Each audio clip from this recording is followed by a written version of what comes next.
আমি আমার ল্যাপটপ স্ক্রিনে, আর অলরেডি আমার এখানে কোড এডিটর ওপেন করা আছে। আর আজকে যে টপিকসটা নিয়ে আমরা আলোচনা করব সেটা হচ্ছে ফাংশন। জাভাস্ক্রিপ্টে ফাংশন কি? ফাংশন মানে হলো একটা কোড ব্লক যা তুমি একবার তৈরি করবে কিন্তু বারবার ব্যবহার করতে পারবে। ধরো আমরা এখানে একটা বেসিক ফাংশন টাইপ করছি, ফাংশন সে হ্যালো। ফাংশনটার নাম দিচ্ছি সে হ্যালো ফাংশন। ফাংশন সে হ্যালো কার্লি ব্রেসেসের মধ্যে কনসোল ডট লগ,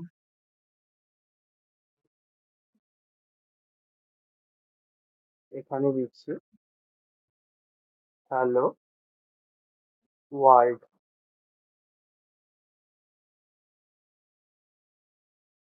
এটা তৈরি হলো আমার একটা বেসিক ফাংশন। এবার আমি যে ফাংশন সে হ্যালো তৈরি করলাম, এই সে হ্যালোকে কল করব।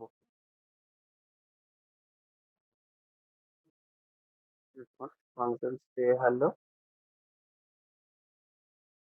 এখন যদি আমরা আউটপুট চেক করি তার জন্য আমাদেরকে টার্মিনালে যেতে হবে। টার্মিনাল, নিউ টার্মিনাল,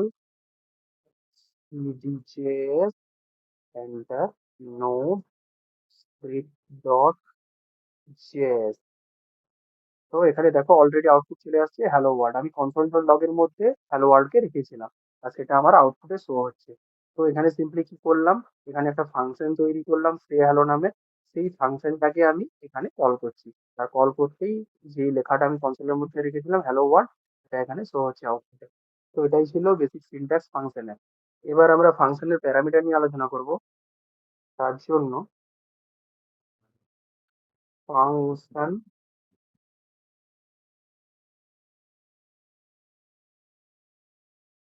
ফাংশন ওই প্যারামিটার টাইটেল রাখলাম। ফাংশনের প্যারামিটার, তার জন্য একটা ফাংশন ক্রিয়েট করছি, ফাংশন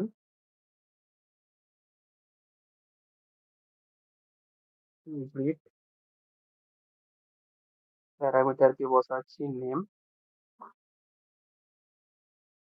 কার্লি ব্রেসেসের মধ্যে কনসোল ডট লগ। এখানে একটা স্ট্রিং কে নেব, তার জন্য ডবল কোটেশন হ্যালো নামের একটা স্ট্রিং কে রাখবো যাতে আউটপুটটা ঠিকঠাক আসে, প্লাস নেম কে রাখলাম। কোড কমপ্লিট করলাম।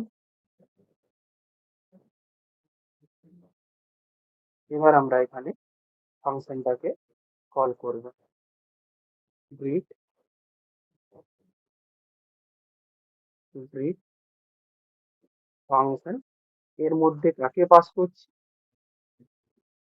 একটা ডবল কোটেশনের মধ্যে সুদীপ নামের নামটা পাস করছি। তো এখানে যে সুদীপটা পাস করলাম এটাকে বলে প্যারামিটার। তো এখানে আমি সুদীপ নামের নামটাকে পাস করলাম প্যারামিটারের মধ্যে। তো আউটপুট যদি এখন আমরা চেক করি, terminal, new terminal, DJS, node, JS. তো এখানে আউটপুটে কি কি আসছে, হ্যালো ওয়ার্ল্ড, হ্যালো সুদীপ। তার কারণ একটাই, এখানে আমি একটা ফাংশন তৈরি করেছিলাম তার মধ্যে ছিল হ্যালো ওয়ার্ল্ড, আর দ্বিতীয় একটা ফাংশন তৈরি করেছিলাম সেখানে হ্যালো প্লাস নেম। নেম মানে সুদীপকে পাস করেছি, তাই হ্যালো সুদীপ একসাথে আসছে। এখানে নেম ইকুয়াল টু প্যারামিটার। তো এখন আমরা এই টোটালটাকে কমেন্ট আউট করব।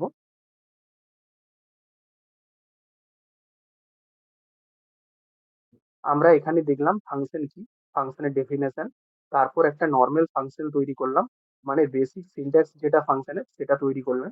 তারপর ফাংশনকে কল করে আউটপুটটা চেক করলাম। এবার ফাংশনের মধ্যে প্যারামিটার কি, প্যারামিটারকে কিভাবে পাস করতে হয় সেটাও দেখলাম। এবার আমরা দেখব রিটার্ন ফাংশন কি। তার জন্য আমরা টাইটেল সেট করছি রিটার্ন ফাংশন। এখন আমি একটা ফাংশন তৈরি করছি, ফাংশন অ্যাড নামে। এর মধ্যে আমি প্যারামিটার হিসেবে রাখছি হাফ। এই দুটো প্যারামিটার আমার থাকবে এখানে। বাট মাঝে রাখছি কনসোলের পরিবর্তে রিটার্ন আইটেম। আমি এখানে রিটার্ন করতে চাই, তাই রিটার্ন আইটেম এ প্লাস বি। কোড কমপ্লিট করলাম।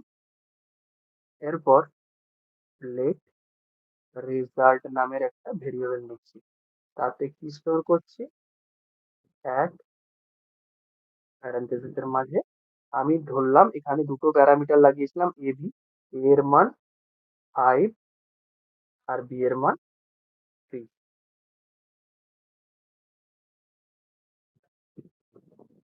এবার যদি আমি কনসোল ডট লগ করে প্রিন্ট করি, তাকে প্রিন্ট করব আমি আমি যেহেতু রেজাল্ট ভেরিয়েবলের মধ্যে এটাকে স্টোর করেছিলাম, তাই রেজাল্টটাকে প্রিন্ট করব আর সেটার আউটপুট আমি চেক করব।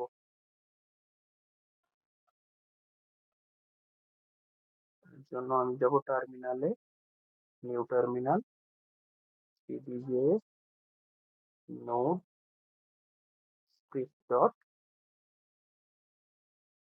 js। দেখো অলরেডি 5 আর 3 অ্যাড হয়ে 8 আউটপুট আসছে। তো এটাই আমি করতে চেয়েছিলাম। তো এখানে আমি অ্যাড নামের একটা ফাংশন তৈরি করেছি, তাতে দুটো প্যারামিটার রেখেছি এ আর বি।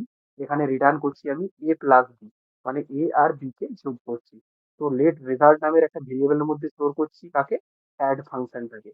তার মধ্যে আমি পাস করছি 5 আর 3 কে, মানে দুটো প্যারামিটারের মানকে আমি পাস করছি। এবার আমি যদি কনসোল করে আউটপুট চেক করতেছি, এখানে দেখুন আউটপুট দেখাচ্ছি আমার 8। তো এটাই ছিল আমার রিটার্ন ফাংশন। এবার আমরা রিটার্ন ফাংশনটাকে কমেন্ট আউট করে দেবো। এরপর আমরা দেখবো ফাংশন এক্সপ্রেশন কি। ফাংশনকে ভেরিয়েবলের মধ্যে রাখা হচ্ছে, এটাকেই বলে ফাংশন এক্সপ্রেশন। আমি এটা শর্টে বললাম, এবার করে দেখাবো এখানে। ফাংশন এক্সপ্রেশন,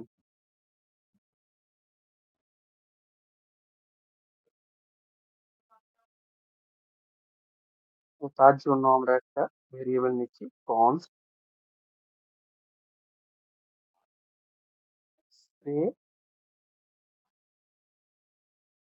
আই নামে, তাতে একটা ফাংশনকে রাখছি ফাংশন।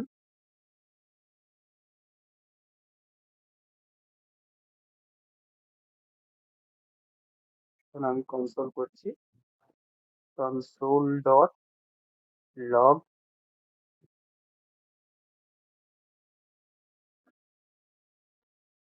ডবল কোটেশনের মধ্যে আমি 5 কে রাখছি। কমপ্লিট করলাম।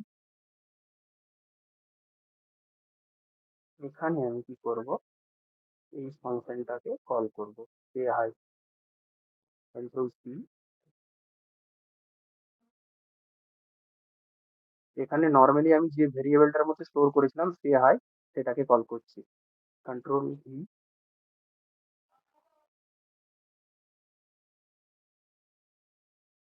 আমরা আউটপুট চেক করব, দেখবো কি আছে। Terminal, new terminal, CD J,